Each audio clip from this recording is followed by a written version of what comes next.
আমি first award পাইছি আমার জীবনের। সো এটা আমি নায়িকা হিসেবে পেয়েছি।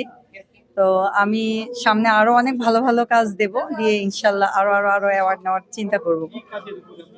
এটা আমি কয়েকটা সিনেমা করেছি, তো আমি মেন নায়িকা হিসেবেই কাজ করি। তো এটা আমার ফার্স্ট একটা মুভির। সবাইকেই ভালোবাসি, সবাইকে খুব পছন্দ করি, সবার সাথেই কাজ করতে চাই। না না না, সেরকম না। কাজ করব সবার সাথে, এটাই হচ্ছে কথা। কয়েকটা মুভিতে সাইনিং করেছি, মাঝখানে আমার একটু গ্যাপ ছিল। দেন শুধু মুভি না, আমি এবার মিডিয়াতেও আছি, নাটকেও আছি। তো রিসেন্টলি আপনারা কামিং সুন, খুব তাড়াতাড়ি আপনারা আমার নাটক এবং মুভি দেখতে পারবেন। না, নাম বলা যাবে না, এটা আমি আমার নাম এখনো বলা যাবে না, কারণ হচ্ছে এটা আমি আসলে ভালো ভালো কাজ দিয়ে সারপ্রাইজ দিতে চাই। আমি এখন থেকে কন্টিনিউ কাজ করব, যেহেতু আমার মাঝখানে একটু গ্যাপ আর এখন একটু আর্টিস্ট কম।